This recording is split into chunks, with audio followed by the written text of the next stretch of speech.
ఇర్మీయా 4వ అధ్యాయము. ఇదే యెహోవా వాక్కు.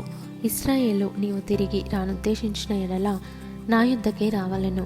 నీవు ఇటు అటు తిరుగుట మాని నీ హేయక్రియలను నా సన్నిధి నుండి తొలగించి, సత్యమును బట్టియు న్యాయమును బట్టియు నీతిని బట్టియు యెహోవా జీవము తోడని ప్రమాణము చేసిన ఎడల జనములు ఆయన యందు తమకు ఆశీర్వాదము కలుగునను కొందరు ఆయన యందే అతిశయపడుదురు.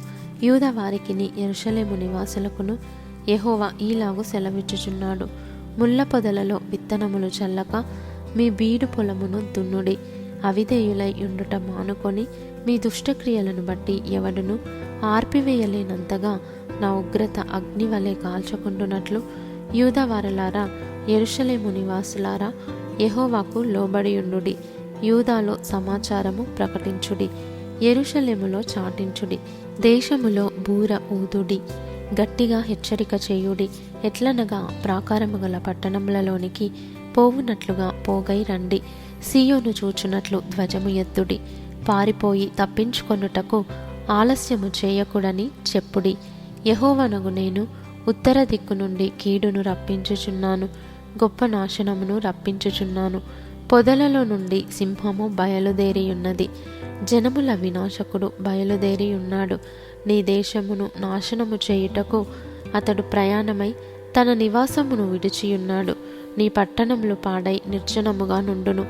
ఇందుకై గోనె పట్ట కట్టుకొనుడి, రోదనము చేయుడి, కేకలు వేయుడి. యెహోవా కోపాగ్ని మన మీదికి రాకుండా మానిపోలేదు. ఇదే యెహోవా వాక్కు. ఆ దినమున రాజును అధిపతులను ఉన్మత్తులగుదురు, యాజకులు విభ్రాంతి నొందుదురు, ప్రవక్తలు విస్మయమందుదురు.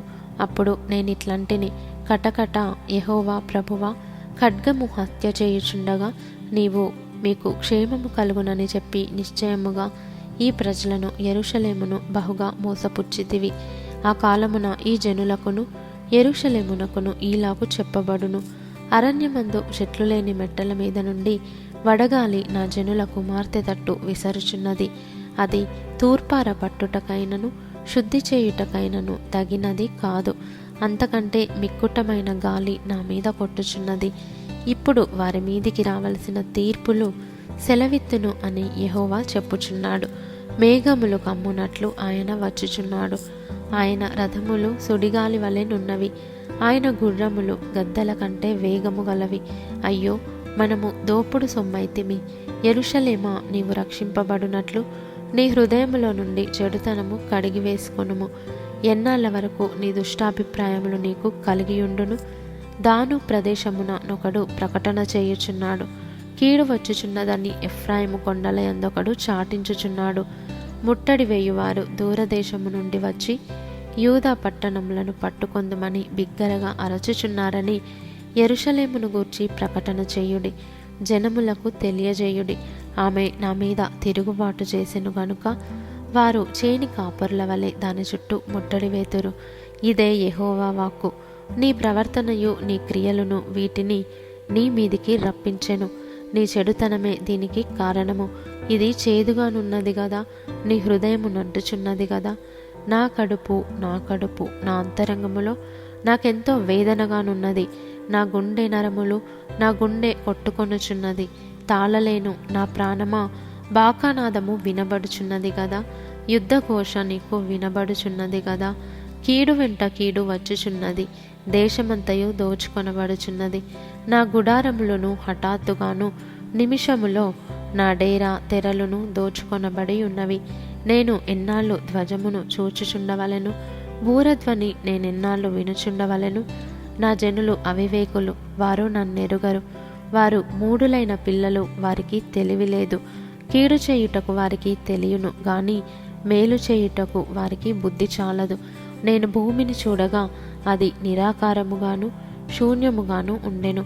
ఆకాశము తట్టు చూడగా అచ్చట వెలుగు లేకపోయెను. పర్వతములను చూడగా అవి కంపించుచున్నవి, కొండలన్నీ కదులుచున్నవి. నేను చూడగా నరుడొకడును లేకపోయెను. ఆకాశ పక్షులన్నీ ఎగిరిపోయి ఉండెను.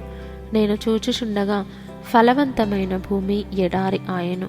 అందులోని పట్టణములన్నీ యెహోవా కోపాగ్నికి నిలువలేక ఆయన ఎదుట నుండకుండా పడగొట్టబడి ఉండెను. యెహోవా ఈలాగు సెలవిచ్చుచున్నాడు. ఈ దేశమంతయు పాడగును గాని నిశ్శేషముగా దాని నాశనము చెయ్యను. దానిని బట్టి భూమి దుఃఖించుచున్నది, పైన ఆకాశము కారు కమ్మియున్నది. అయితే నేను దానిని నిర్ణయించినప్పుడు మాట ఇచ్చి తిని, నేను పశ్చాత్తాపపడుటలేదు, రద్దు చేయుటలేదు. రౌతులును విలుకాన్లును చేయు ధ్వని విని పట్టణస్థులందరూ పారిపోవుచున్నారు, తుప్పలలో దూరుచున్నారు, మెట్టలకు ఎక్కుచున్నారు. ప్రతి పట్టణము నిర్జనమాయను, వాటిలో నివాసులెవరునూ లేరు. దోచుకొనబడిన దానా, నీవేమి చేయుదువు? రక్తవర్ణ వస్త్రములు కట్టుకొని సువర్ణభూషణములు ధరించి కాటుక చేత నీ కన్నులు పెద్దవిగా చేసుకొనుచున్నావే. నిన్ను నీవు అలంకరించుకొనుట వ్యర్థమే. నీ విటకాన్లు నిన్ను తృణీకరించుదురు, వారే నీ ప్రాణము తీయజూచుచున్నారు. ప్రసవ వేదన పడు స్త్రీ కేకలు వేయునట్లు, తొలికానుపు కొనుచు వేదన పడు స్త్రీ కేకలు వేయునట్లు, సీయోను కుమార్తె అయ్యో నాకు శ్రమ, నరహంతకుల పాలై నేను మూర్ఛిల్లుచున్నాను అని ఎగరోజుచు చేతులార్చుచు కేకలు వేయుట నాకు వినబడుచున్నది.